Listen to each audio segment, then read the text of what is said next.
I never thought my own son would stand beside his wife while she threw legal documents onto my kitchen table like they were nothing more than junk mail. But that's exactly what happened on a Tuesday afternoon in March, and that moment split my life into before and after. Hello. My name is Dorothy Hayes. I'm 70 years old, and I live in Fredericksburg, Texas. It's a small town, the kind where everyone knows your name at the grocery store and remembers what you ordered last week.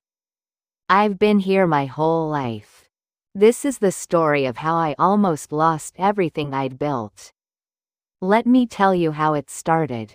I was married to my husband Robert for 42 years. He passed away 3 years ago from a heart attack. It was quick, painless, the doctors said. I'm grateful for that much. We built our house together in 1985. Well, mostly I built it. Robert had the vision, but I had the money. My parents left me a small inheritance when they died, and I put 70% of it into that house. Every beam, every window, every tile in the bathroom. Robert contributed what he could. He was a good man. He worked at the feed store downtown for 30 years. But his salary went toward bills and raising our son, Marcus. We agreed the house would be in both our names. That felt fair. That felt right. Marcus grew up in that house. He learned to walk on those hardwood floors. He broke his arm falling from the oak tree in the backyard when he was 8. I stitched his Halloween costumes at the dining room table every October. When he graduated high school, we threw a party in the yard with over 50 people. He was my only child. My whole heart. He married a woman named Crystal 5 years ago. I want to be fair here. I want to tell this truthfully. Crystal is beautiful, tall, with blonde hair that always looks like she just left a salon. She has a way of smiling that makes you feel like you're the only person in the room. But from the very first day I met her, something felt off. I couldn't name it then. It was just a feeling in my gut.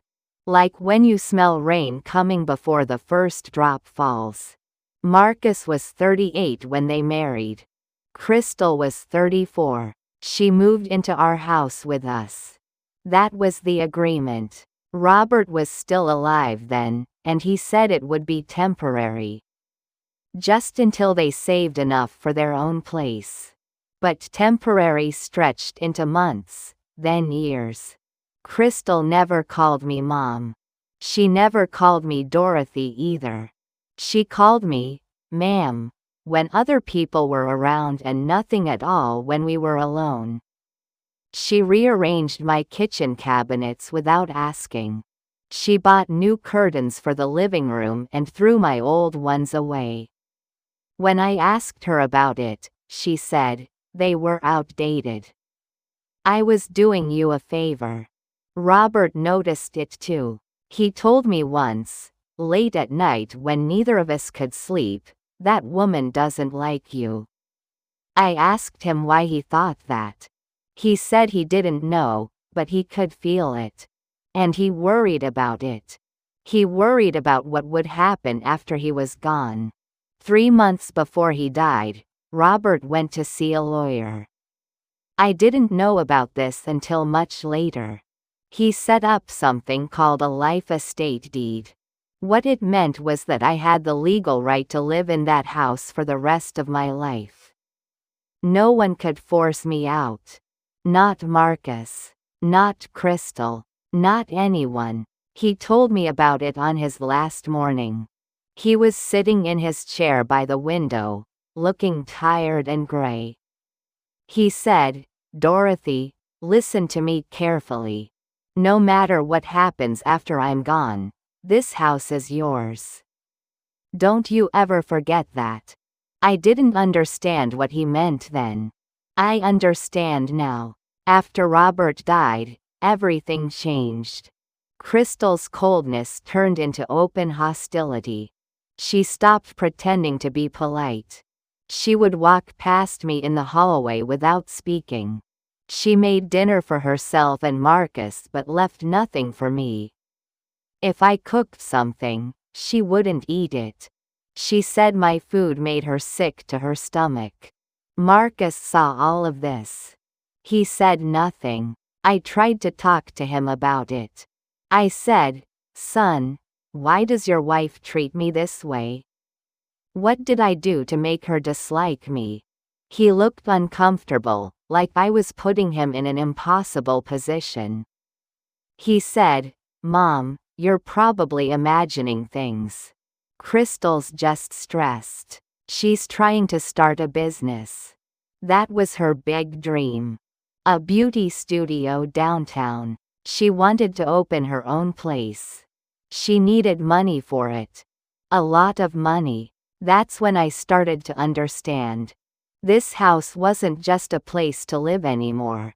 It was collateral. It was money sitting there. It was her future, and I was standing in the way of it. The tension grew worse through that winter. It started with small things. Crystal moved my medications to a different cabinet. I'm diabetic, and I take pills every morning with breakfast. I asked her why she'd moved them. She said, "This is a better spot for them." But it wasn't better. The new cabinet was higher up, harder for me to reach. I had to get a step stool just to get my pills down. Then she started locking doors inside the house. The laundry room. The storage closet where I kept my winter clothes. She said it was to keep things organized. But those were my things in there. My clothes. My photo albums. My memories. When I asked for a key, she said she'd get me one. She never did. Marcus got a promotion at work around that time. He manages a distribution warehouse now. Good pay. Full benefits. He started talking more about the future. About investments. About building equity. He'd say things like, "Mom, you've got so much space in this house. Do you really need all 4 bedrooms?" I told him I liked having the space. He dropped the subject. But I could see Crystal watching me from across the room. Her eyes calculating something I couldn't quite figure out. Then came that Tuesday in March. I remember it was a Tuesday because that's my volunteer day at the church food bank. But I was feeling weak that morning. My blood sugar had been acting up all week. So I decided to stay home and rest. I was sitting in the living room reading a book when Marcus and Crystal came through the front door. They'd been out somewhere together. Crystal was carrying a leather folder. She had that smile on her face. The one that never quite reaches her eyes. "Dorothy," she said. She'd never called me by my first name before. "We need to talk to you about something important." Marcus stood behind her. He wouldn't look directly at me. "What's this about?" I asked. Crystal sat down in the chair across from me. She opened the folder and pulled out several sheets of paper covered in small print. "This is about the future," she said in a smooth voice. "Marcus and I have been talking, and we want to expand our lives. Maybe buy a rental property. Or finally get my business off the ground. But we need to use this house as collateral for a bank loan." I looked at the papers in her hands. I couldn't read them clearly without my glasses. "What are these papers?" I asked. "They're just formalities," Crystal said, her voice too smooth, too practiced. "You're signing over your share of the house to Marcus. It makes everything cleaner from a legal standpoint. Easier for the bank. But don't worry, you'll still live here, of course. Nothing changes for you day to day. My hands went cold. Sign over my share of the house? It's better for everyone involved, she said. The bank needs clear ownership to approve the loan. And since Robert's gone now, we need to update all the paperwork anyway. It's just a technicality. I looked at Marcus. Really looked at him. Is this what you want, son? He shifted his weight from one foot to the other. He looked down at his shoes. Mom, it's just paperwork. Legal stuff. You'll still have your bedroom. You'll still be here with us. Then why'd I need to sign anything at all?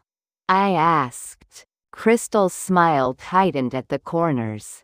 Because we can't move forward without it. Don't you see? This house is just sitting here, dead equity. We could do so much with it if we had access to that value. We could help Marcus's career. Get my studio up and running. We could even start a college fund for our future children. She leaned forward, her eyes locked on mine. Don't you want grandchildren, Dorothy? There it was. The real weapon. The thing she knew would cut the deepest. Of course I want grandchildren, I said slowly. But I don't understand what that has to do with signing away my house. Crystal's smile disappeared completely. It has everything to do with it. If you won't help us build our future, if you won't support what we're trying to do, then why should we include you in that future? She pushed the papers closer to me across the coffee table. Sign these now, and we can all move forward together as a family. But if you don't sign... She let the words hang in the air between us. I won't see my grandchildren? I finished for her. Is that what you're saying? I didn't say that, Crystal said. But her eyes told a different story. I looked at Marcus again. My son.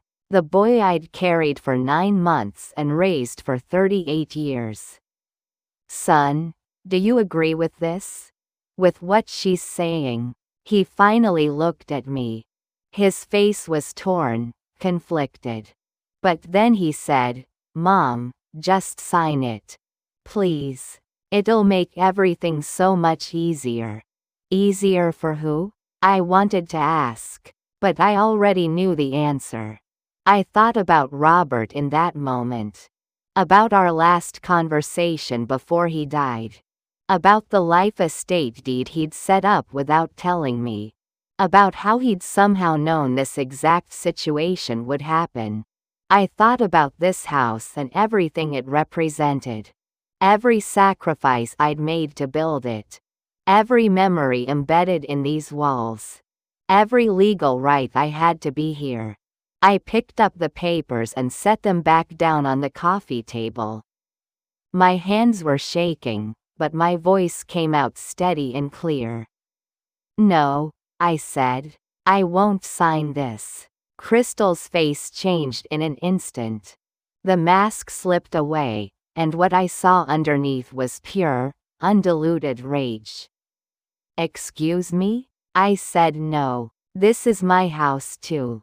I'm not signing anything. You stubborn old woman, Crystal hissed, her voice low and venomous. Do you have any idea what you're doing right now?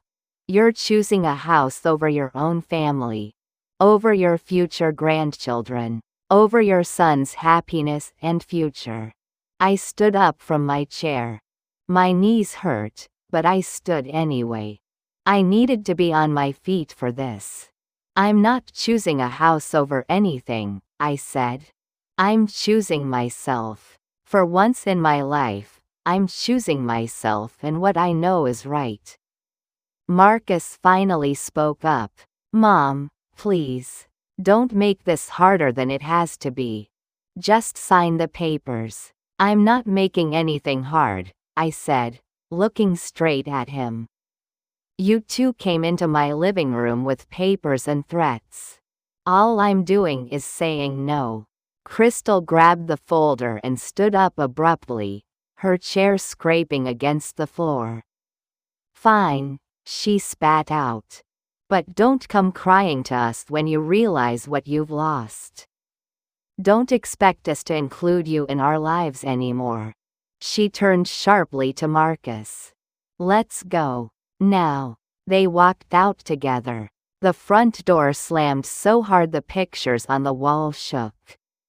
I stood there in my living room, completely alone, my whole body trembling. That was the day it all started. The day I learned that saying no to your own family is sometimes the bravest and hardest thing you can possibly do. I didn't know it then, but that single word no would cost me almost everything before it finally saved me. What came next was worse than anything I could have imagined. But I'm getting ahead of myself. That's a story for another time. For now, just know this: I did not sign those papers that day. And I would not sign them, no matter what they took from me or how they tried to break me. After I refused to sign those papers, the house became a battlefield. But it wasn't the loud kind with shouting and slammed doors. It was the quiet kind. The kind where no one raises their voice. The kind that leaves no visible bruises but hurts just as much. Let me tell you what happened in the weeks that followed. The first thing Crystal did was move my medications. I woke up the next morning and went to the kitchen cabinet where I'd kept my diabetes pills for the past 3 years. The cabinet was completely empty. I opened every other door in that kitchen. Nothing. My heart started racing. Missing one dose wouldn't kill me, but I needed to take those pills with breakfast every single morning. That's what my doctor had told me for years. I found Crystal in the living room, scrolling through her phone like it was any other morning. "Where are my medications?" I asked her. She didn't even look up from her screen. "I moved them." "Where did you move them to?" "The bathroom. Top shelf above the mirror. It's more organized that way. I keep them in the kitchen because I take them with my breakfast," I said, trying to keep my voice calm. "That's what my doctor recommended." "Well, they're in the bathroom now." She kept scrolling. "You can adjust to a new routine." I went to the bathroom and looked up. The top shelf was way above the mirror. I'm 5'3" on a good day. I had to drag the step stool from the hallway closet just to reach that high. My hands were shaking as I climbed up those 2 steps. I'm 70 years old. One bad fall could break my hip and land me in the hospital. But I got the pills down somehow. I took my dose. I put the stool back where it belonged. The next morning, I found the pills moved even higher. Someone had placed them on top of the medicine cabinet itself, where I could barely see them even with the stool. I didn't say anything to Crystal. I just got the stool again and retrieved my medication. That was how it all started. Small cruelties. Little changes designed to make my life harder. Each one was a test to see how much I would tolerate before I broke. A week after the papers incident, I came home from the grocery store and found a padlock on my bedroom door. Not on the inside where I could control it. On the outside. I stood there in the hallway holding my grocery bags, just staring at that lock. Crystal came up the stairs behind me. "Oh, that," she said casually. "We're reorganizing some things. Some of your stuff needs to be moved out to the garage to make more space. Marcus will take care of it this weekend." "Why is there a lock on my bedroom door?" I asked. "For security purposes. There've been some break-ins reported in the neighborhood lately. That was a complete lie. Fredericksburg is one of the safest towns in all of Texas. Everyone knows everyone here. Half the people in this town don't even lock their front doors at night. I need to get into my room right now, I said firmly. She sighed like I was being the most difficult person in the world. Fine. She pulled a key from her pocket and unlocked it for me. But we're keeping it locked whenever you're not home.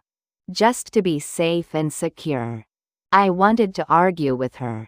I wanted to say this was my house, my room, my life. But I was tired. I was 70 years old, standing there holding heavy grocery bags, facing a woman 40 years younger, who looked at me like I was nothing more than an obstacle in her way. I went into my room and closed the door behind me. I heard the lock click from the outside almost immediately. That night, around midnight, I needed to use the bathroom. It's something that happens when you get older. You can't sleep through the whole night anymore. I tried to open my bedroom door to go down the hall. It wouldn't budge. It was locked from the outside. I knocked on it. No answer. I knocked harder. Still nothing. I called out for Marcus.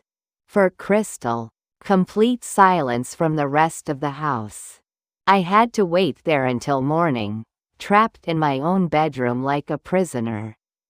I sat on my bed, feeling humiliated and angry and scared all at once.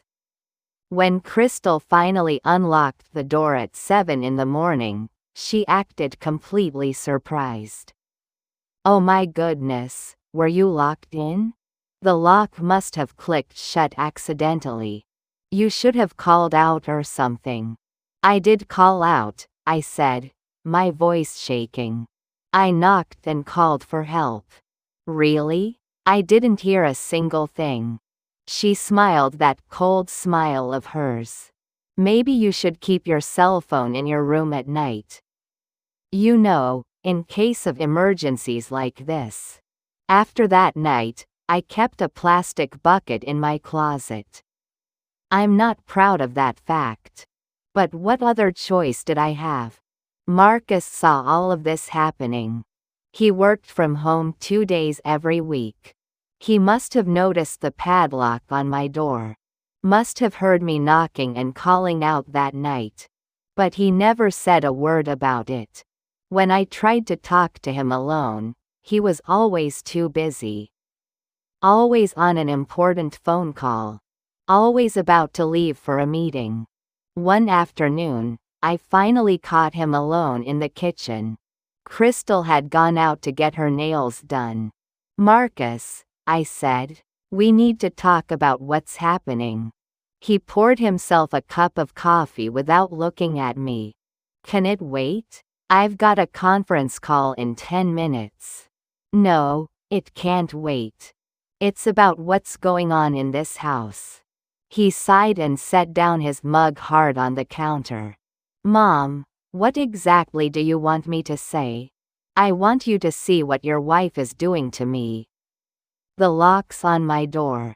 Moving my medication where I can't reach it. The way she treats me like I don't exist. She's stressed out, he said defensively. Her business plans fell through. The bank denied the loan application. She's dealing with a lot of disappointment right now. So she's taking all of that out on me? She's not taking anything out on anyone. You two just need to learn how to live together better. That's all. I've tried, Marcus, I said, feeling my voice rise. But she's making it impossible. She's changed everything about how I live in this house. She locked me in my own bedroom all night long. That was an accident. She told me about it. Was it? I looked at him hard. At my son. The boy I'd raised and loved. Marcus, when did you stop being on my side? His jaw tightened. I'm not on anyone's side. I'm trying to keep this family together and functioning. Do you have any idea how hard that is? You won't compromise on anything. Crystal feels completely disrespected in her own home. I'm stuck in the middle of it all. Compromise? My voice rose despite my best efforts. I've compromised for years now. I let her redecorate every room. I let her take over my kitchen. I stayed quiet when she was rude and cold to me. But I will not sign away my house. And I will not accept being locked in my own bedroom like some kind of prisoner. Then maybe you should think about finding somewhere else to live, he said quietly. The words hung in the air like poison. I couldn't breathe for a moment. What did you just say to me? I whispered. He looked away, suddenly unable to meet my eyes. I didn't mean it exactly like that. Yes, you did. You meant exactly that. Mom, I'm just saying. Maybe it would be easier for everyone if you had your own place. We could help you find a nice apartment. Or one of those senior living communities. Somewhere comfortable and appropriate. This is my home, I said, my voice breaking. I paid for most of this house. Your father made absolutely sure I had the legal right to stay here for the rest of my life. I know about the life estate deed, Marcus said quietly, not looking at me. Crystal's lawyer looked into all of that.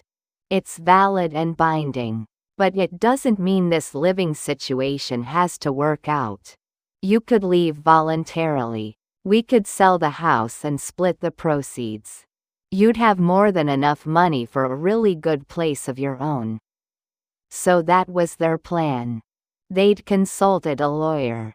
They knew they couldn't force me out legally because of what Robert had done. So instead, they would make my life so unbearable that I'd leave on my own. I'm not leaving my home, I said firmly. Marcus picked up his coffee mug and walked away without another word. That night, the heat was completely turned off in my bedroom.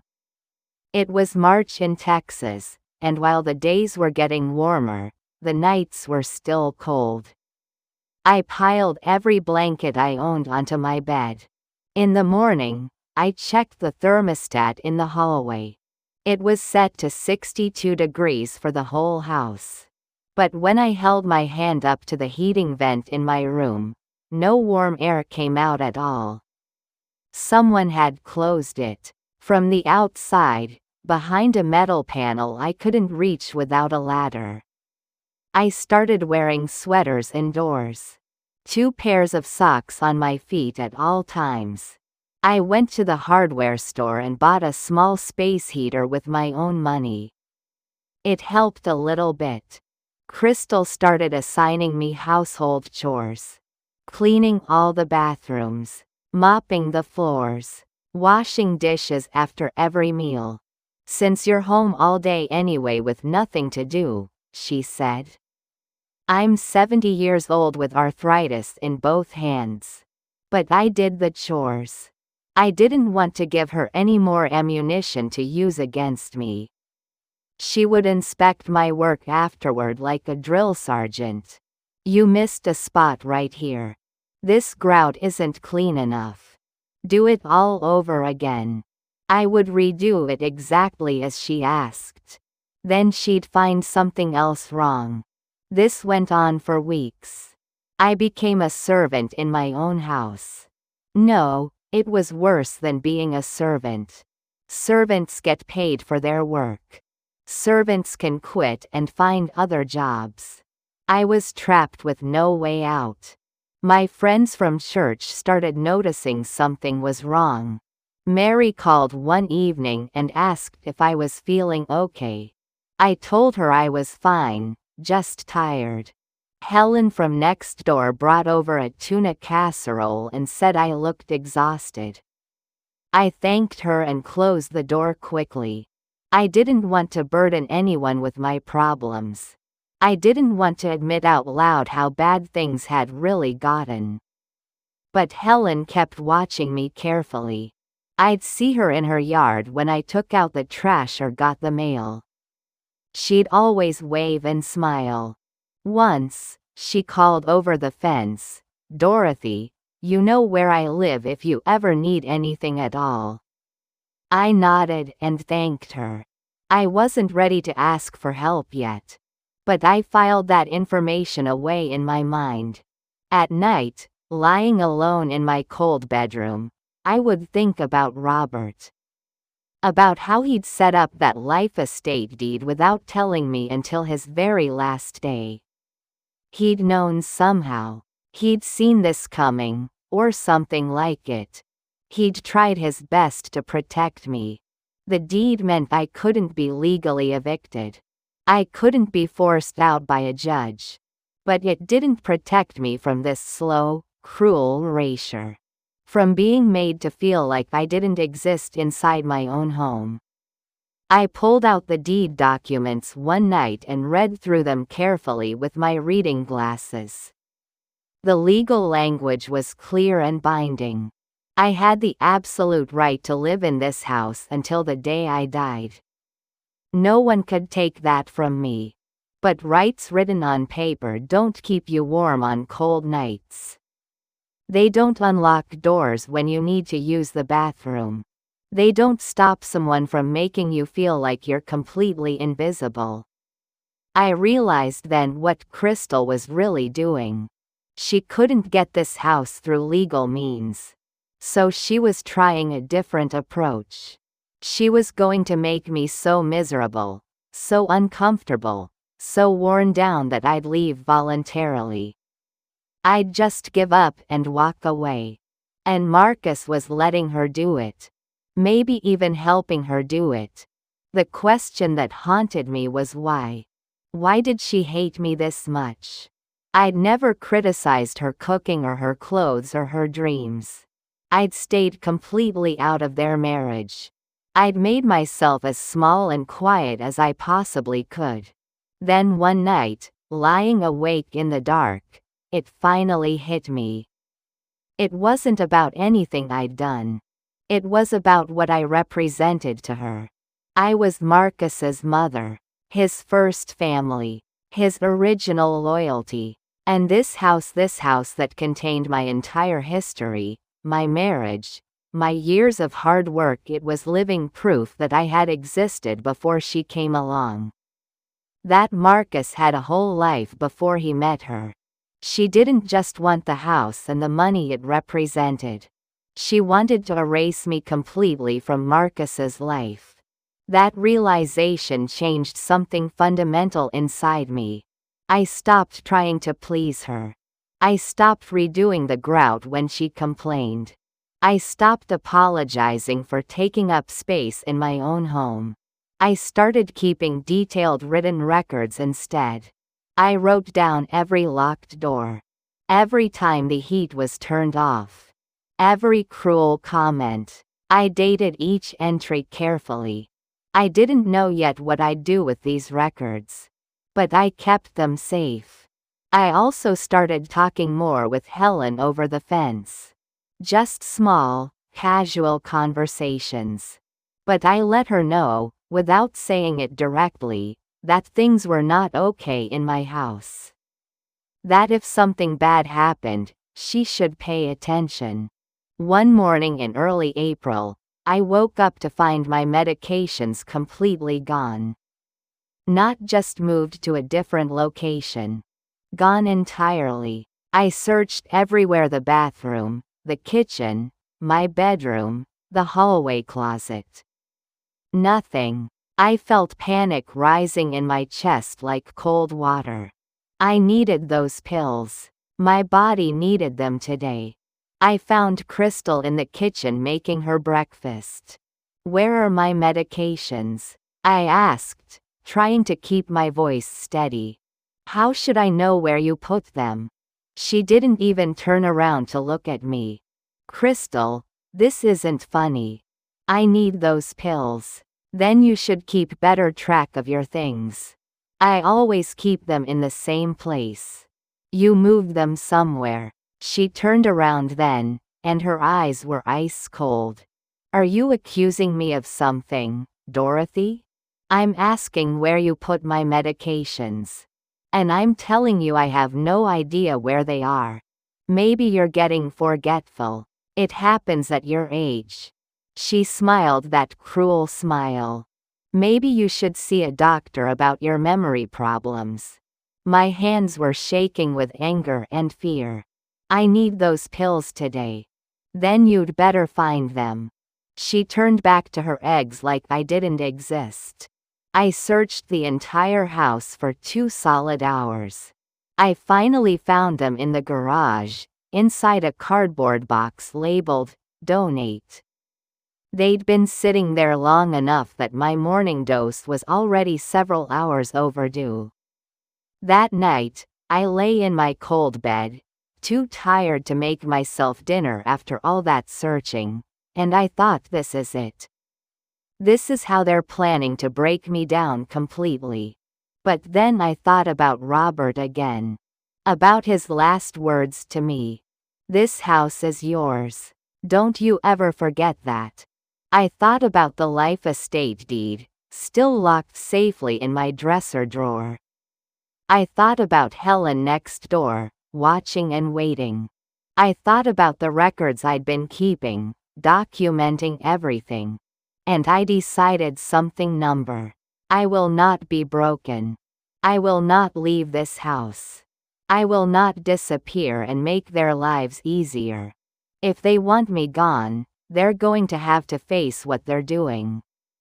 All of it, out in the open, in the full light of day, where everyone can see the truth.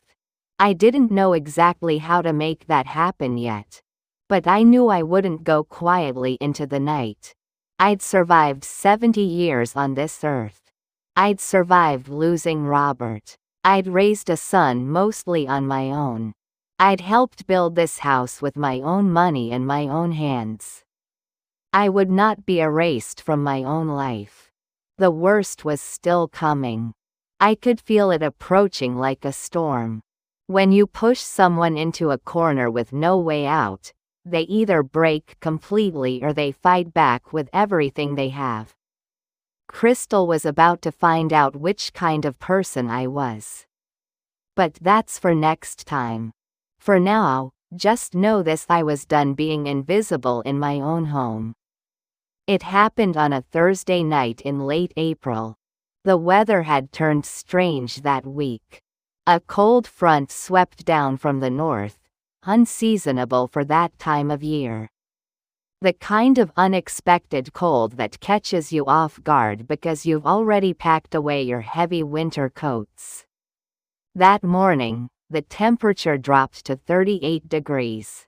By evening, it had fallen to 32. Freezing. The heat in the house was running, but not in my room. It hadn't worked in my room for weeks now. I want to tell you exactly how this night went, step by step. Every single detail matters. I'd spent most of the day volunteering at the church food bank. It was my regular Thursday shift. I came home around 4 in the afternoon. The house was quiet and still. Marcus's car was in the driveway, but Crystal's wasn't there. I made myself a simple sandwich and ate it alone in my room. I took my evening medications. Then I lay down to rest for a while. I woke up around 9 that night. The cold had seeped deep into my bones. I was shivering hard under 3 thick blankets. I got up to get another blanket from the hallway linen closet. When I opened my bedroom door, the entire house was dark. Marcus and Crystal must have gone to bed early. Or maybe they'd gone out somewhere. I didn't know and didn't really care anymore. I walked down the dark hallway to the linen closet and opened it. The blankets I always kept there were completely gone. All of them. I stood there in the darkness, confused and cold. Then I checked the other linen closet in the bathroom. Also empty. My teeth were chattering now. I went back to my room and put on more layers of clothing. Sweatpants over my pajama bottoms.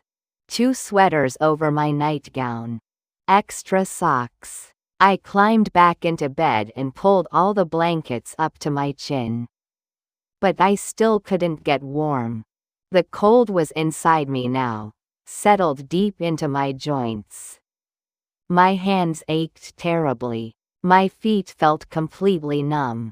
Around 11 o'clock, I remembered I needed to take my bedtime medication. I take a pill every night before I sleep for my blood pressure. My doctor says I can't skip it. I got up carefully and went to the bathroom where I'd last seen my pills on top of the medicine cabinet where Crystal had moved them. I turned on the bathroom light. Got out the step stool. Climbed up as carefully as I could. Reached for the pill bottle on top of the cabinet. It wasn't there. I felt all along the top of the cabinet with my hand. Nothing but dust. I climbed back down and searched all the shelves below. Checked every drawer. Looked under the sink. Nothing anywhere. My heart started pounding hard in my chest. This wasn't like the other times. Before, she'd moved them to hard-to-reach places. Hidden them in strange locations. But I'd always managed to find them eventually. This felt completely different. I went to the kitchen and checked every single cabinet and drawer. Nothing. I tried the garage door and the storage closet. Both locked tight with no keys available. Crystal had taken my medications. All of them. Completely removed them from the house. And she'd locked away any places where she might have hidden them. I stood alone in the dark kitchen, shaking all over. From the cold. From fear.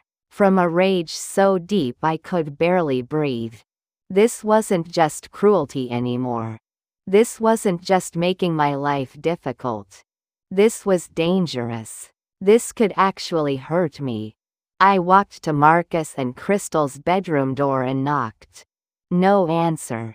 I knocked harder. Still nothing but silence. I tried turning the doorknob. Locked from the inside. Marcus. I called out. Marcus, I need to talk to you. It's important. Silence. Marcus, please. This is an emergency. I need my medication. I heard some movement inside the room. Then Crystal's voice came through the door, muffled but clear. He's sleeping. Go away. I need my medication, Crystal. Please. Where did you put my pills? I don't know what you're talking about. You took my blood pressure medication. I need to take it tonight. The doctor said I can't skip doses. I didn't touch your pills. You probably lost them somewhere. You lose everything lately. Crystal, please, I said, hearing my voice break. I'm asking you nicely. I really need those pills tonight. Then you should have been more careful with them. Her voice was ice cold. Final. Go to bed, Dorothy. Leave us alone. I stood there outside their locked bedroom door. 70 years old. Freezing. Without my necessary medication. And I felt something crack open inside me. Not break completely. Just crack. Like ice before it finally shatters into pieces. I went back to my bedroom and sat on the edge of my bed. I thought about calling 911. But what would I even say? My daughter-in-law took my medication? It sounded crazy. It sounded like something a confused, paranoid old woman would say. And Crystal would just deny everything. She'd say I was forgetful. Mixed up. Maybe even suffering from dementia. I thought about calling Helen next door. But it was almost midnight now. And what could she really do at this hour anyway? I decided to wait until morning. I'd go directly to the pharmacy first thing. Get an emergency refill somehow. Explain the situation. I'd figure something out. I just needed to survive through this one night. But I couldn't sleep at all. The cold was unbearable. I was wearing every piece of clothing I owned and still shivering violently. My head ached. My heart felt strange, beating too fast and too hard in my chest. Around 1 in the morning, I got up to use the bathroom. I felt dizzy, disoriented. I walked slowly down the dark hallway. The bathroom door was closed. I reached for the handle and pushed it open. The door slammed back toward me. Hard. Like someone on the other side had shoved it with real force. The impact hit me square in the chest. I stumbled backward, my arms flailing. My foot caught on something, maybe the edge of the hallway rug. I fell hard. My hip hit the tile floor first with a sickening crack. Then my shoulder. Then the back of my head. The pain was instant and everywhere all at once. I lay there on the cold bathroom floor, trying desperately to breathe. Trying to understand what had just happened. Then I heard footsteps approaching. The bathroom lights suddenly turned on, bright and harsh. Crystal stood in the doorway above me, looking down.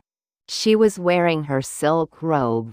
Her hair was perfect, every strand in place. She didn't look surprised at all. "Oh," she said flatly. "You fell." I couldn't speak. The pain was too overwhelming. She stepped carefully over my body like I was just an object in her way. Went to the sink. Washed her hands slowly. Dried them on a towel. Then she crouched down beside me on the floor. She was holding some papers in her hand. The same papers from back in March. The ones I'd refused to sign. She placed them on the floor right next to my face. Close enough that I could read the header through my pain. Transfer of property rights. Sign them, she said quietly, almost gently. Sign these papers right now, and I'll get your medication for you. Sign them, and I'll turn the heat back on in your room. Sign them, and all of this stops tonight. I tried to push myself up off the floor with my arms. My left arm gave out completely. I collapsed back down onto the cold tile. The pain in my hip was absolutely blinding. "I'll even call an ambulance if you want me to," she continued in that same quiet voice. "Get you properly checked out at the hospital. Make sure nothing important is broken. All you have to do is sign these papers. It's simple." I looked up at her face. It was completely calm, composed. She'd planned all of this. The missing blankets. The stolen medication. The bathroom door. She'd been waiting for me to fall. Maybe she'd even made me fall. I couldn't be completely sure anymore. But it didn't really matter now. Behind her, I saw Marcus standing in the hallway. Just standing there, watching everything. His face was pale as paper in the dim light. But he didn't move toward me. Didn't speak. Didn't help. "Marcus," I whispered through the pain. "Please help me." He looked at Crystal, then back down at me. He opened his mouth like he was going to say something. Then closed it again. Looked away toward the wall. Crystal smiled slightly. "He agrees this is for the best. Don't you, honey?" Marcus said absolutely nothing. But he didn't leave either. He just stood there in the hallway. A witness. An accomplice. My own son. "Sign the papers, Dorothy," Crystal said again. tapping them with one finger. Or you can lie right here on this floor until morning comes. Your choice entirely. Every single part of me hurt. My body was broken, but my heart hurt even worse. The betrayal cut deeper than any physical pain. This woman was actually willing to let me die on this bathroom floor. And my son, my own child, was standing there letting it happen. For one long moment, I genuinely thought about signing. About just giving up. What was the point of fighting anymore? I was 70 years old, lying broken and helpless on a cold floor, abandoned by my own child. Maybe it would be easier to just give them what they wanted. Maybe then I could finally have some peace. But then I thought about Robert. About how he'd worked so hard to protect me even after his death. About the life estate deed he'd set up. About how he'd known, somehow he'd just known, that I would need it someday. That I would need proof of my worth. My right to exist. My right to stay in my own home. And I thought about what signing these papers would really mean. It wasn't just about the house and the money. It was about erasing myself completely. Saying that I didn't matter at all. That my years of work meant nothing. That I could be bullied and broken and thrown away like garbage. I looked directly at Crystal. At her cold, calculating eyes. At the papers in her hand. I spoke. My voice came out weak but perfectly clear. No. Her smile faded instantly. What did you say? I said no. I won't sign those papers. You're being completely ridiculous. You're badly hurt. You need help right now. Then help me without your conditions. She stood up fast, her face twisting with rage. You stupid, stubborn old woman. Do you actually think anyone will believe you? That I hurt you somehow? You fell. Old people fall down all the time. It's what happens. Marcus saw the whole thing. Didn't you, Marcus? Marcus was still standing in the hallway. Still silent. But his silence was an answer too. I will not sign, I said again, forcing the words out. Not tonight. Not tomorrow. Not ever. Crystal's face contorted with pure hatred. She crumpled the papers violently in her fist. Then stay right there on the floor, she hissed at me. See if I care what happens to you. She stepped over me again and walked out. Marcus turned and followed her without a word. I heard their bedroom door close. Then the lock clicked. I was completely alone on the bathroom floor. I don't know exactly how long I lay there. Maybe an hour. Maybe longer. Time stopped meaning anything. I tried several times to get up. Each time, the pain stopped me. My hip wouldn't support any weight at all. I thought it might actually be broken. I thought about many things during that endless time. About my marriage to Robert. About raising Marcus from a baby. About all the choices that had led me to this exact moment. About whether I'd been a good enough mother. About whether I'd somehow done something to deserve this treatment. But then I thought, I did not deserve this.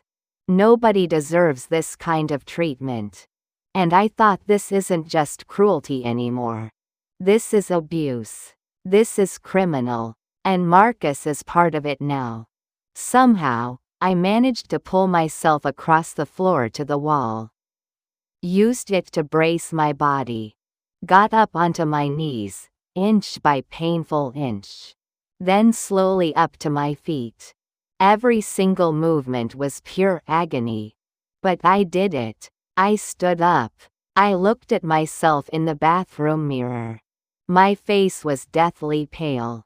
My eyes were bloodshot red. There was already a bruise forming on my forehead. But I was standing upright. I hadn't signed those papers. I hadn't given up. I made it back to my room somehow, holding onto the wall the whole way. Closed the door behind me. I didn't sleep that night. Couldn't. The pain was far too intense. But I also didn't want to sleep. I wanted to remember everything with perfect clarity. Every detail, every word spoken, every moment of being abandoned on that floor. Because I knew now what I had to do. This wasn't something I could fix on my own anymore. This wasn't a private family matter. This was something else entirely. Something that needed witnesses, documentation, the law. When the sun finally came up, I called Helen immediately. Told her everything that had happened. She said she'd be right over. She said she'd been watching my situation carefully. She said she had something important to show me. That afternoon, Helen and I went together to see a lawyer. His name was Richard Salazar. He'd handled estate planning for several of Helen's friends. He was in his 50s, with kind eyes. Very calm and professional. He listened to my entire story without interrupting once. Didn't judge me, just listened carefully. When I finally finished talking, he said, "Mrs. Hayes, what happened to you last night wasn't just cruel. It was assault, possibly attempted extortion, and definitely elder abuse under Texas law." I'd never thought about it in those exact terms before. Elder abuse. It sounded so official, so serious. But he was absolutely right. What can I do about it? I asked him. He looked carefully at the life estate deed I'd brought with me. At the detailed records I'd been keeping for weeks. At the photographs Helen had taken of me that morning, the bruises already forming dark purple on my hip and shoulder. "We can take this to court," he said firmly. "We can make them answer for what they've done." I thought about Marcus. About how this would hurt him. Embarrass him publicly. Maybe cost him his marriage. Then I thought about him standing in that hallway last night, watching me suffer on the floor, saying nothing at all. "Let's do it," I said. Helen reached over and squeezed my hand tight. She said, "You're not alone in this fight anymore." That was the real turning point for me. The moment I stopped being just a victim and became something else. A witness to the truth. A fighter. Someone who absolutely refused to disappear. But I didn't know then what it would ultimately cost me. What I would learn in that courtroom. What secrets would finally come out into the light. What I would have to face about my own son. That part comes next. For now, just know this: I said no on that bathroom floor. And that single word changed absolutely everything. The courthouse in Fredericksburg is a beautiful limestone building right on Main Street. It was built back in 1882. I'd walked past it literally thousands of times in my life. I never once imagined I'd be inside it, fighting against my own son. The hearing was scheduled for May 15th. Exactly 2 weeks after the bathroom floor incident. Richard Salazar filed an emergency protective order and a motion to enforce my life estate deed rights. He also filed a formal complaint for elder abuse. That was the part that made everything feel terrifyingly real. Marcus tried to call me 3 times before the hearing date. I didn't answer any of the calls. He came to the house once and rang the doorbell.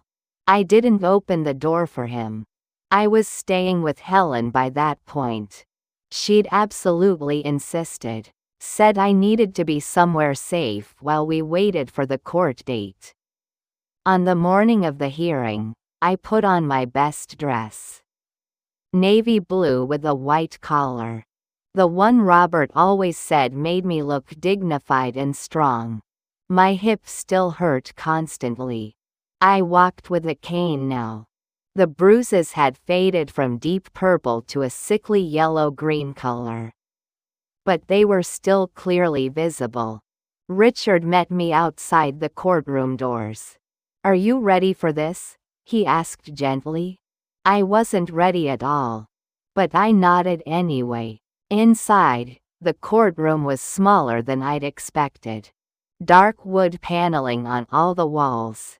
Rows of benches for observers. A judge's bench at the front of the room. Marcus and Crystal were already sitting there with their lawyer. A woman in an expensive-looking gray suit. Marcus saw me first. His face went completely pale. I don't think he'd truly believed I would go through with this.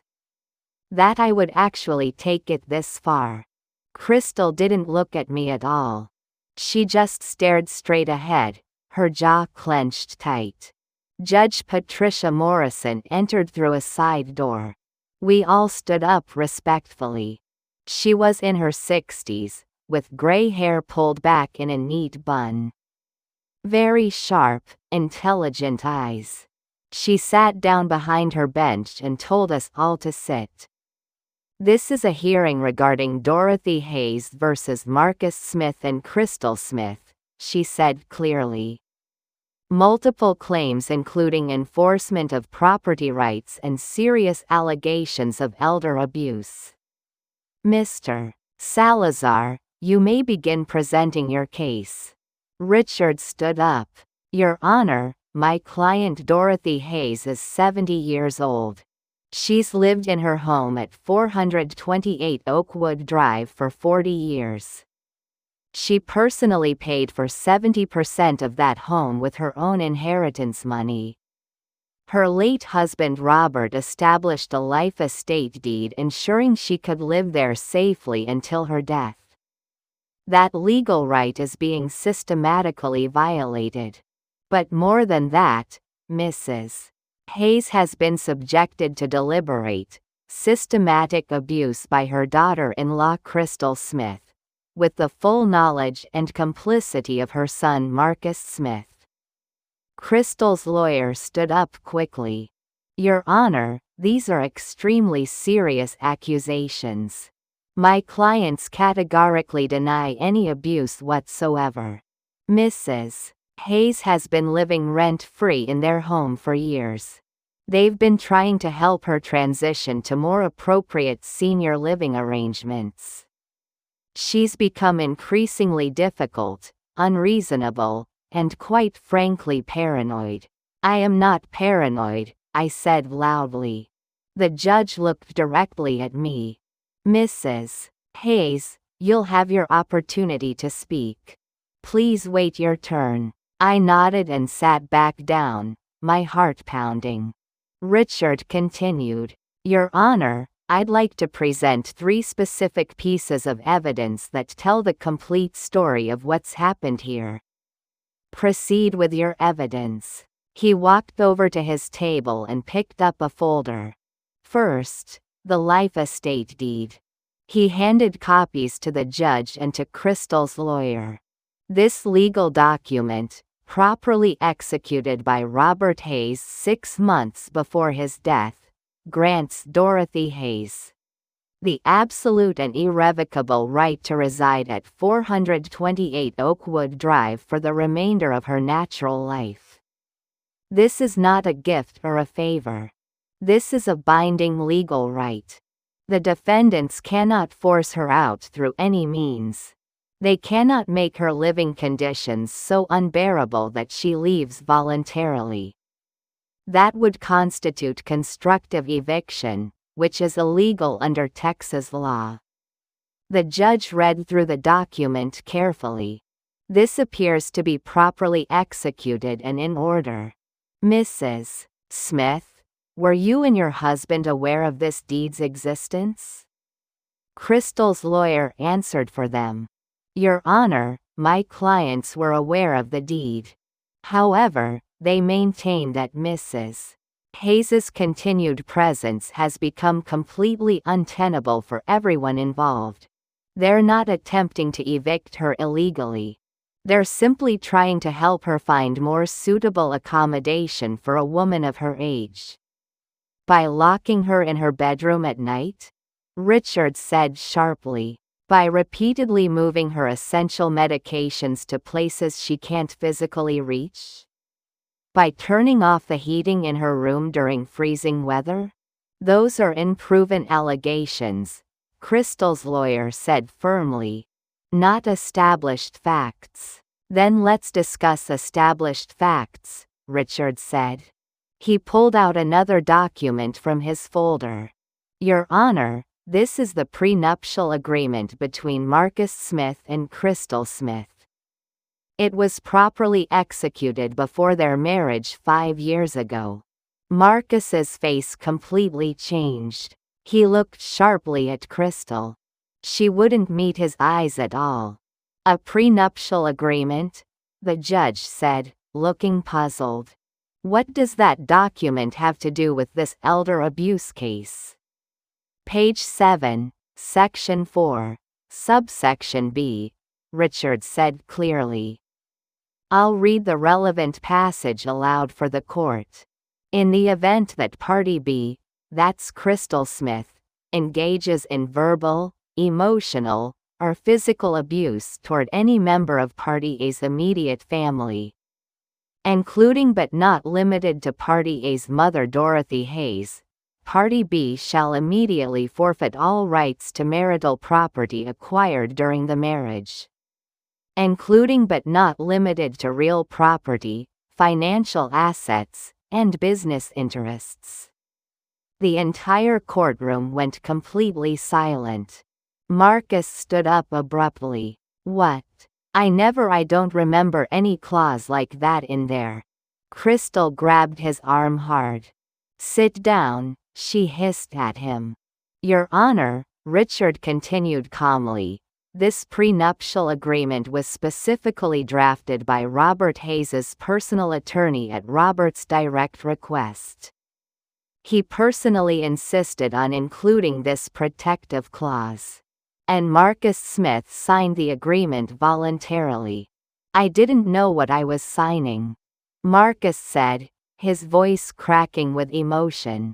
My dad just said it was standard protection stuff. Asset protection. I trusted him completely. I didn't read every single page in detail. He was protecting assets, Richard said quietly. He was protecting your mother.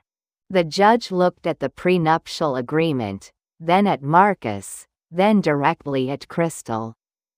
Mrs. Smith, were you personally aware of this specific clause? Crystal's lawyer stood up again. Your Honor, even if this clause exists as written, there's absolutely no proof of any abuse occurring. These are merely allegations from an elderly woman who may very well be experiencing some cognitive decline. Then let's address that claim directly, Richard said. He pulled out his phone and connected it to the courtroom's display screen. Your Honor, this is security camera footage from Helen Burroughs's home next door. Her camera faces the side of the Hayes property, including a clear view of the bathroom window. This footage is from the night of April 28. He pressed play on his phone. The screen showed a nighttime view of the house. Grainy but clear enough to see. Timestamp in the corner 1:14 a.m. The bathroom light was on inside. You could see shadows of people moving through the frosted window glass. Then the light went completely out. Then back on again. Then a figure appeared clearly in the window. Crystal. She was visible for just a few seconds before she moved away. The camera angle shifted slightly. Now you could see directly into the hallway through an uncovered window. Crystal was standing in the bathroom doorway, looking down. Someone was lying on the floor. Me. You couldn't see my face clearly, but you could definitely see my body lying completely still on the tile. Crystal crouched down on the floor. She appeared to place something down. Papers. She spoke. You couldn't hear the actual words, but you could see her mouth moving. Then she stood back up, stepped over the body on the floor, walked away calmly. Marcus appeared in the hallway behind her. He stood there for several long seconds, looking down at the floor, at me. Then he turned around and left. The bathroom light stayed on. The body on the floor didn't move for several minutes. Then very slowly, you could see movement. Someone trying desperately to get up, falling back down, trying again. Richard stopped the video.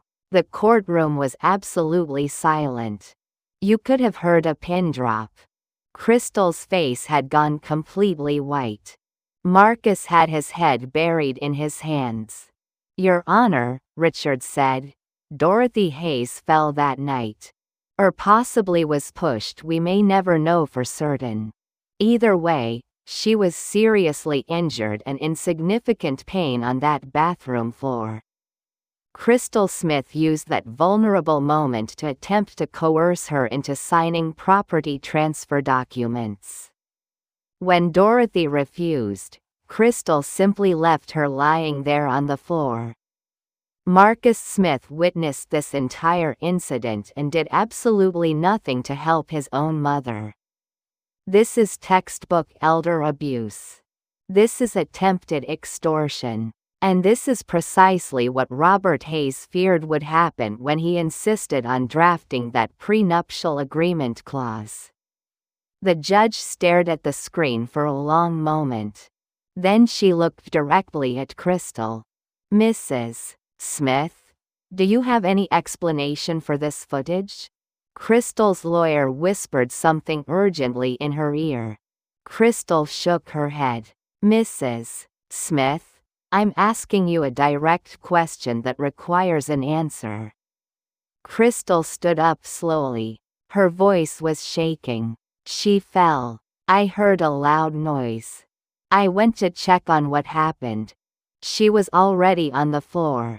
I tried to help her by placing legal documents directly in front of her face while she was injured," the judge said coldly. I happened to have them with me.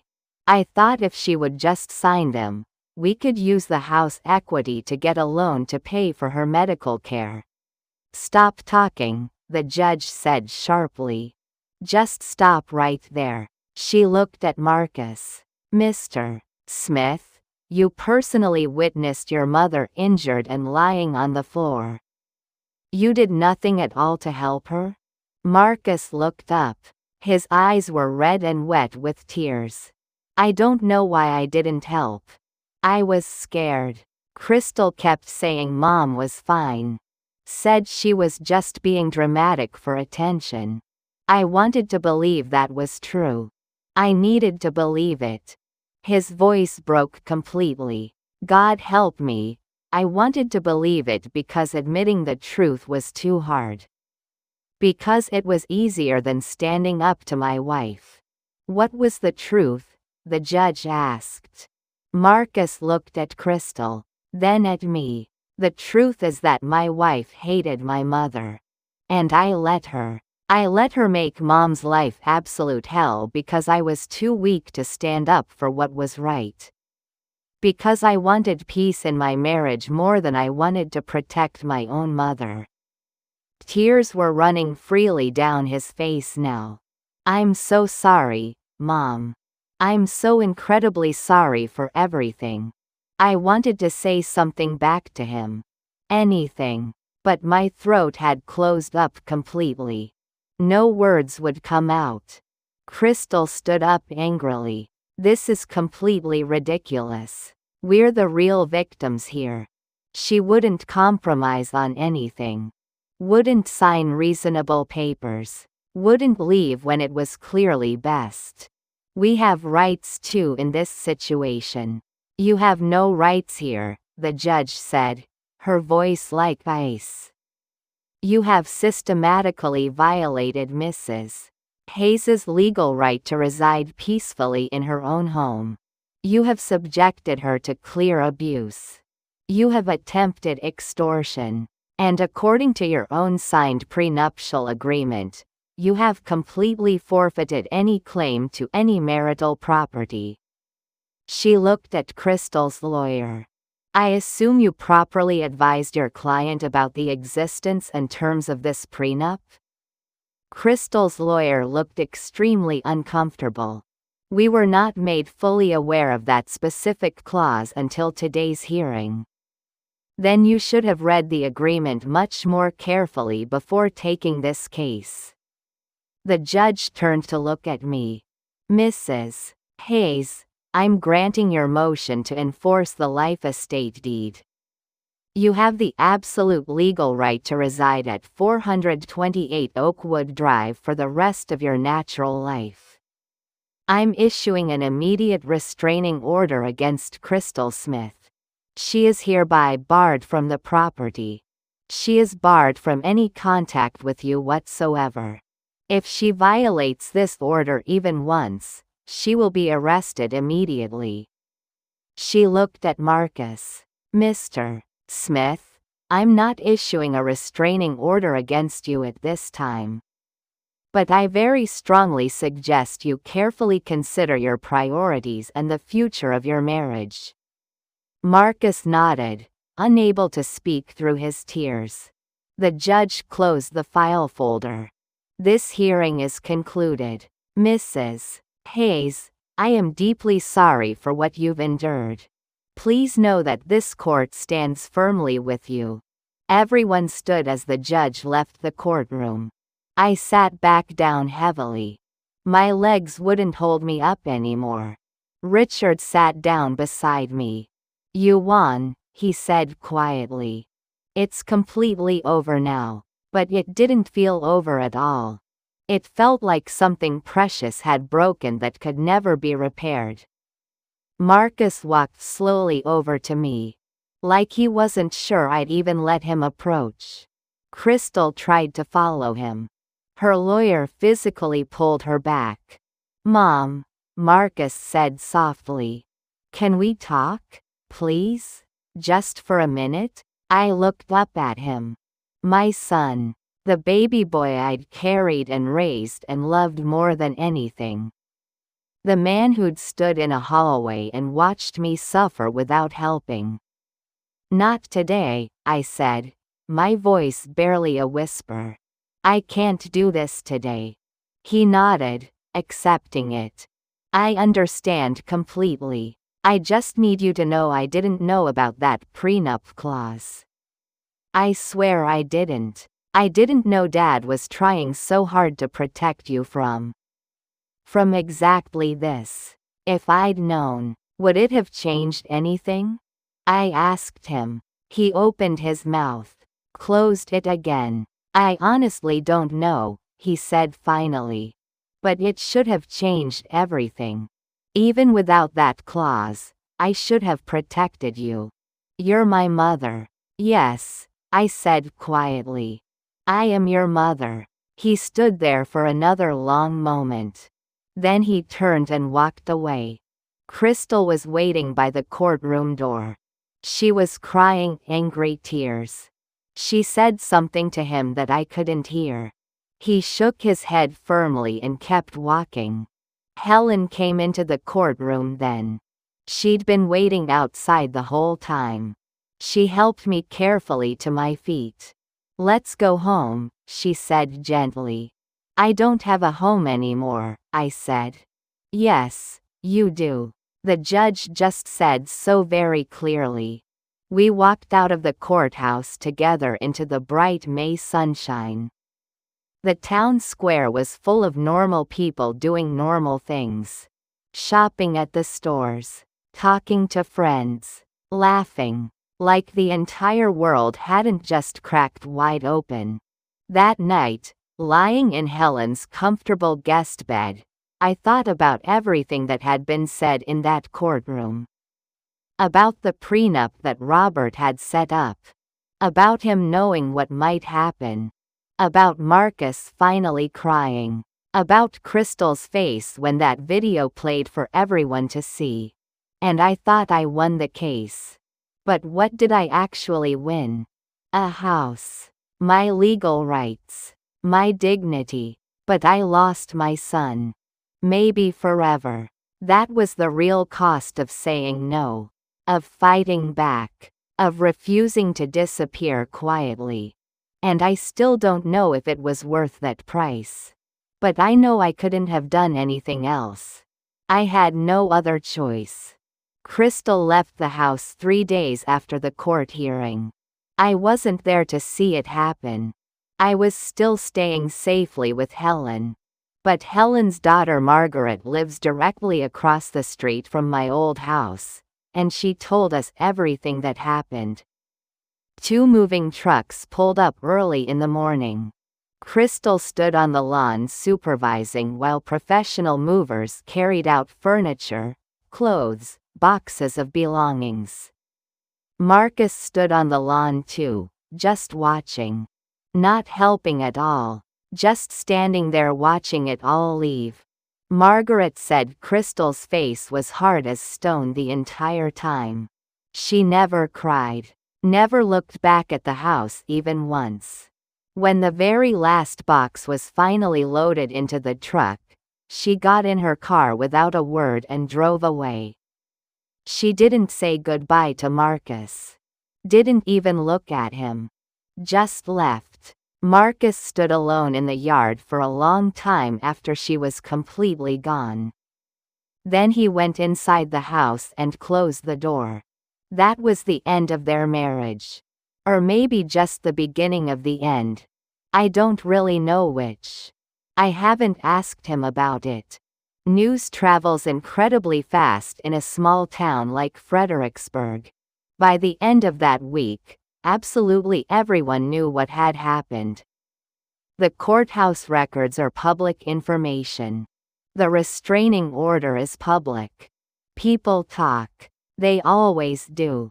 At the grocery store. At church. At the coffee shop on Main Street. Some people came up to me and said they'd always known something was wrong in that house. That they'd seen how Crystal treated me and felt concerned. I didn't believe most of them. People love to rewrite their own history once they know how the story ends. But I thanked them politely anyway. Helen told me that Crystal's reputation in town collapsed almost overnight. The beauty studio she'd been planning to open for years? All the potential investors immediately pulled out. The commercial space she'd been negotiating to rent downtown? The landlord gave it to someone else instead. In Fredericksburg, Texas, you don't abuse elderly people and then expect the community to do business with you. I don't take any pleasure in Crystal's downfall. I'm not that kind of person. But I won't pretend it doesn't matter. Actions have real consequences. Crystal learned that lesson the hard way. 2 weeks after the hearing, Richard Salazar helped me with something I'd been thinking about carefully. I sold a portion of my ownership share in the house. Not all of it, I still owned the majority. But enough to have real, meaningful money. Money I could actually use to do some good. I established a charitable fund with that money. I called it the Hayes Compassion Fund. It's not huge, not millions of dollars or anything like that. But it's enough to genuinely help people. The fund provides resources for elderly people experiencing abuse, neglect, or financial exploitation. Legal help when they need it. Temporary housing. Medical care. Counseling services. All the things I wish I'd known about earlier. All the things that might have saved someone else from ending up on a bathroom floor. Richard helped me set it all up properly and legally. Made sure it would continue helping people even after I'm gone. Helen serves on the board of directors. So does her daughter Margaret. So does my pastor, Reverend Williams. People I trust completely. It's my way of making sure what happened to me doesn't happen to someone else. Or if it does happen, they'll have somewhere safe to turn for help. With the money I had left over, I bought myself a house. A small one. Just 2 bedrooms, 1 bathroom, a little yard with room for a garden. On the quiet east side of town. It faces the sunrise. Every single morning, warm light fills the entire kitchen. It's the very first thing I see when I wake up. It's mine, only mine. No shared history with anyone. No ghosts. No locked doors. No fear. I moved in during the first week of June. Helen helped me pack up my belongings. We didn't take very much from the old house. Some furniture I really liked. My clothes. My photo albums. The things that truly mattered to me. I left everything else behind. Let Marcus figure out what to do with it all. I haven't been back to 428 Oakwood Drive since the court hearing. I still legally own most of it according to the deed. But I don't need to see it anymore. That house holds 40 years of my life. Good years. Bad years. Robert's death. Marcus's entire childhood. Crystal's cruelty. All of it is trapped in those walls. I don't need to carry it around with me anymore. Marcus came to see me in July. 2 full months after the hearing. He called first and asked if he could visit. I almost said no immediately. But something in his voice made me say yes. He arrived on a Sunday afternoon with the sun high in the sky. He'd lost weight since I'd last seen him. His face looked older somehow. Tired. He stood on my new porch holding a bouquet of wildflowers.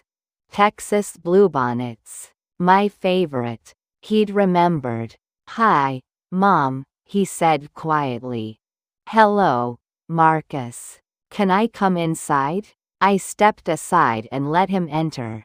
He looked around my small house carefully. At the clean white walls. The simple furniture. The light pouring through the windows. "It's really nice," he said. "Peaceful." "It is peaceful," I agreed. We sat together in the living room. He held the flowers awkwardly in his lap, like he didn't know what to do with them. "I filed for divorce," he said finally. "It should be final in a few months." I didn't say anything back. "I know that doesn't fix anything at all," he continued. "I know it doesn't change what I did. What I didn't do when I should have." He looked directly at me. "I've been seeing a therapist twice a week. Trying to understand why I let it all happen. Why I chose her over you. Have you figured it out?" I asked. "Some of it, I think. I was terrified of conflict. Terrified of losing her and being alone. So I convinced myself that you were the real problem. That if you would just compromise more, everything would magically be fine. I made you the villain in my own head so I didn't have to face what she was really doing." "And what was she really doing?" I asked quietly. "Abusing you," he said. The words came out rough and painful. "She was systematically abusing you, and I let her do it. I helped her do it. I'm completely complicit in everything that happened to you." I looked at my son. At this man I'd raised and loved. And I felt tired. Not angry anymore. Not hurt. Just deeply, deeply tired. "Why did she hate me so much?" I asked. I never understood it. Marcus shook his head slowly. "I don't think she hated you at first. I think she hated what you represented to her. She grew up poor. Her parents were both addicts. She built herself up from absolutely nothing. When she married me, she thought she was getting a fresh start. A real family for the first time. But you were already there. You had history with me. You had Robert's love. You had respect in this entire town. Things she couldn't have no matter how hard she tried. And it made her feel small and worthless. So she tried to make you smaller instead. That doesn't excuse what she did, I said. No, he agreed. It doesn't excuse anything at all. He set the flowers carefully on the coffee table. I came here to apologize. Not to explain her behavior. Not to make excuses for either of us. Just to say I'm sorry. I failed you as a son. I failed Dad's memory. I failed myself. And I'm sorry for all of it. I sat with that apology for a long moment. With everything behind it. I accept your apology, I said finally. But I need you to understand something important. Forgiveness doesn't mean things go back to how they were before. Trust is built slowly over time. It has to be earned. You broke my trust completely. If you want to rebuild it, it's going to take years. Maybe many years. And even then, it might never be exactly the same as it was. He nodded seriously. I understand that completely. I'll take whatever you're willing to give me. Even if that ends up being nothing at all. I'm not ready to give nothing, I said. But I'm not ready for everything either. Not yet. That's fair. That's more than fair. We sat together in silence for a while. Outside, I could hear birds singing. The wind moving through the trees. Normal, peaceful sounds. Did you know about it?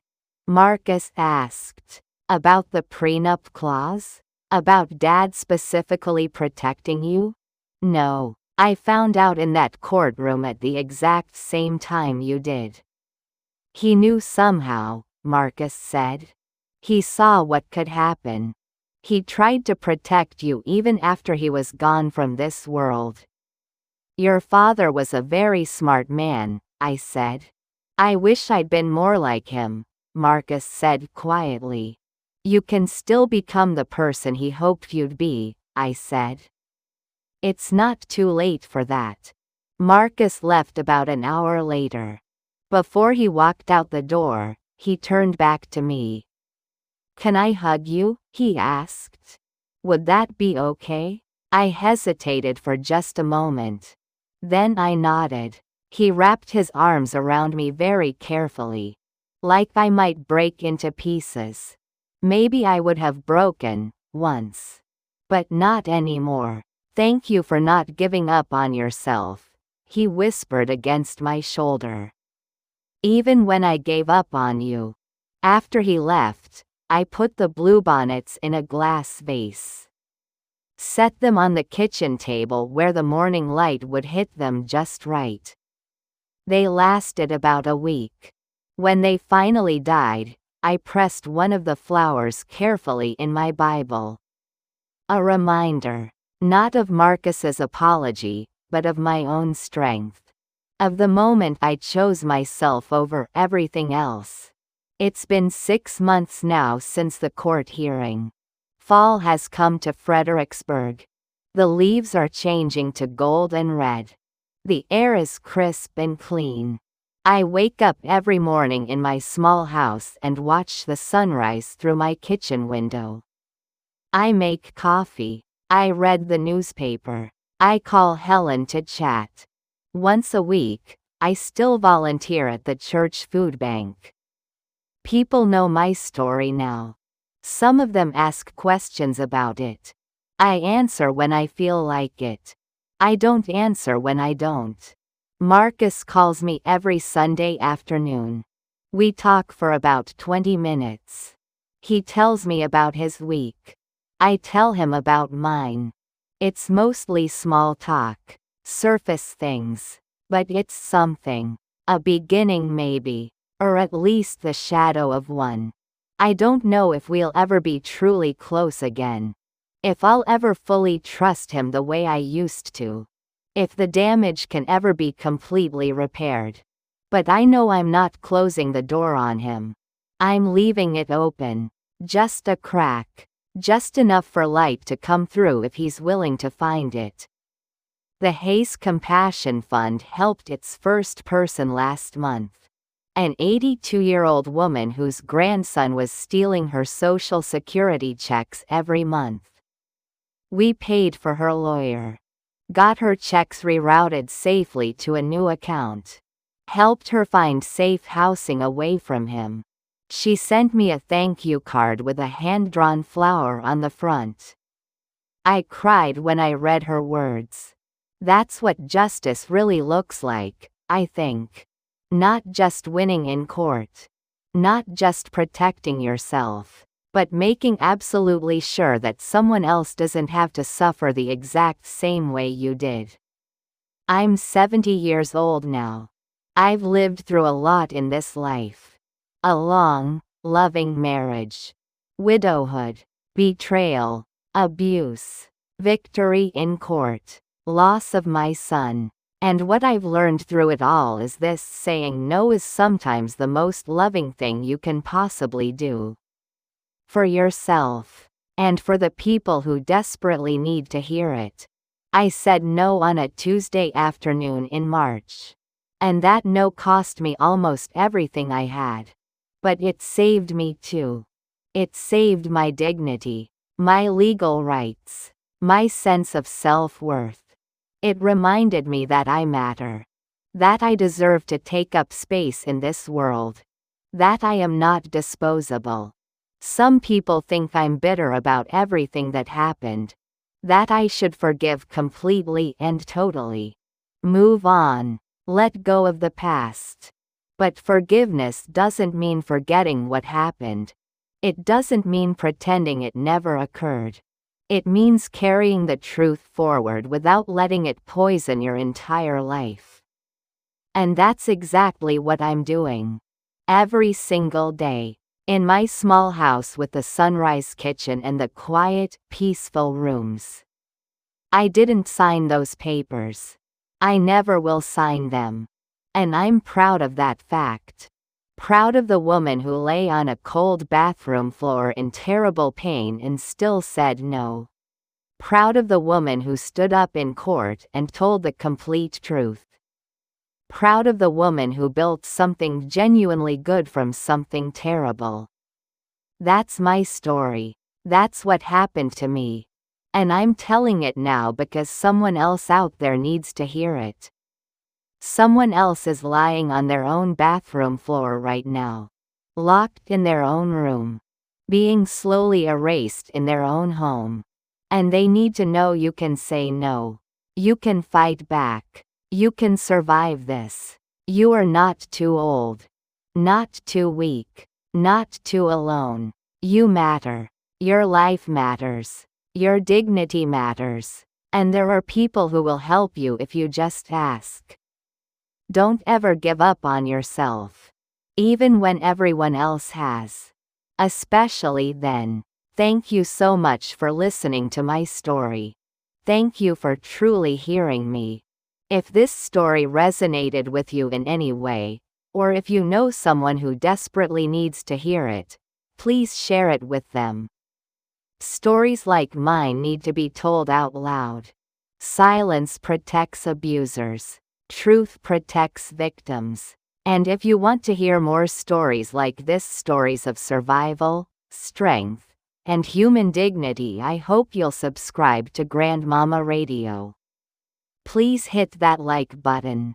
Turn on your notifications. These stories matter deeply. Your support helps them reach the people who need them most.